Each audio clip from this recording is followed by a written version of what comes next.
in association with American Pistachio.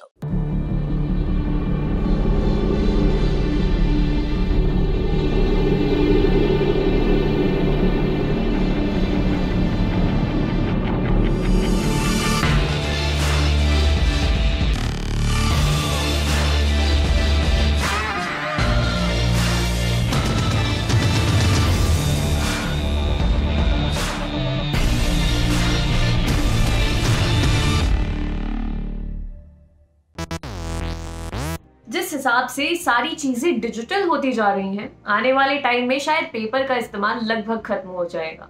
Currency तो digital हो ही रही है, अगला नंबर किताबों और रजिस्टर का हो सकता है। मगर टैबलेट की स्क्रीन पर लिखना बड़ा ही आर्टिफिशियल लगता है। वो क्या है ना, कागज पर पेंसिल या पेन चलाने में जो फील है ना, वो स्क्रीन पर घिसर घिसर करने में बिल्कुल भी नहीं है।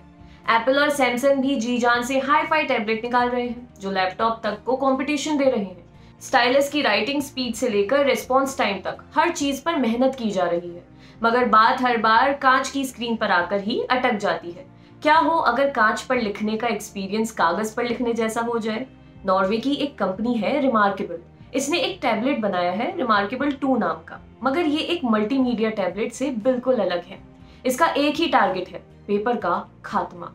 इसमें ना कोई ऐप डलता है, ना ही मूवी चलती है। ये सिर्फ और सिर्फ लिखने पढ़ने और स्केच बनाने तक ही सीमित है, मगर फिर भी इसकी काफी चर्चा हो रही है। वजह है इसका कैनवस डिस्प्ले, जो बिल्कुल कागज पर लिखने जैसा एक्सपीरियंस देता है। फॉरेन मीडिया में इस टैबलेट की अच्छाई और बुराई पर काफी कुछ कहा गया है, पर अपने को टैबलेट से नहीं, इसकी डिस्प्ले में इंटरेस्ट है। इसलिए रिमार्केबल 2 को साइड में रख देते हैं और जानते हैं इस कैनवस स्क्रीन की पीछे की टेक्नोलॉजी के बारे में। क्या है ये कैनवस डिस्प्ले? नॉर्मली स्मार्टफोन या टैबलेट की स्क्रीन स्लिपरी होती है, मगर कैनवस डिस्प्ले का टेक्सचर कागज की तरह है।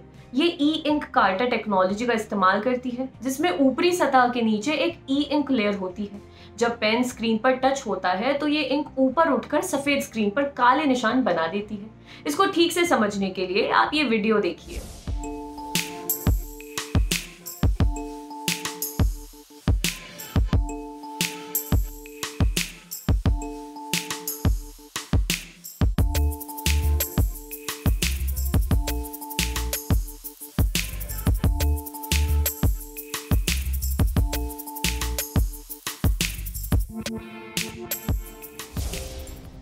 कैनवस डिस्प्ले मोनोक्रोम है, यानी बिना कलर वाली, ब्लैक एंड व्हाइट। इसमें कोई बैकलाइट भी नहीं है, मानो कि डिस्प्ले से लाइट नहीं निकलती।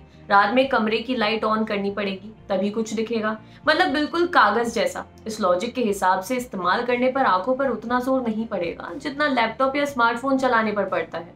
इसका स्टाइलस प्रेशर सेंसिटिव होता है, यानी जितना ज्यादा प्रेशर लगाएंगे डिस्प्ले पर उतनी ही डार्क लाइन बनेगी। टेक्नोलॉजी वेबसाइट द वर्ज ने रिमार्केबल 2 के रिव्यू में लिखा है कि जब आप स्टाइलस को डिस्प्ले पर चलाते हैं तो स्क्रैचिंग वाला साउंड आता है, ठीक वैसा ही जैसा एक पेन या पेंसिल को चलाने पर आता है। और हाँ, पेंसिल की तरह इसके स्टाइलस की टिप भी घिसती है। एक टिप घिस जाने के बाद आपको दूसरी टिप लगानी होती है, जो स्टाइलस के साथ ही आती है। ये कैनवस डिस्प्ले कागज का फील तो देता है, लेकिन इस पर टैबलेट वाले बाकी काम नहीं हो सकते। तो जब इस पर मूवी वगैरह देखना मुमकिन नहीं है, तो हमें नहीं लगता कि कोई और कंपनी इसे हाथ लगाना चाहेगी। पेपर टैबलेट पर ये रिमार्केबल का दूसरा अटेम्प्ट है। देखते हैं ये टेक्नोलॉजी कहाँ तक जाती है और लोगों को कितना पसंद आती है। मैं हूँ हर्षिता और आपके लिए खबर लिखी थी हमारे साथी फैसल ने। अगर आप ये वीडियो फेसबुक पर देख रहे हैं तो हमारे पेज को लाइक करें, और यूट्यूब पर देख रहे हैं तो हमारे चैनल को सब्सक्राइब करें। देखते रहिए दी लल्लन टॉक। क्या अंतर है भारत के और विदेश के हायर एजुकेशन सिस्टम में और कैसे लाया जा सकता है इसमें बदलाव?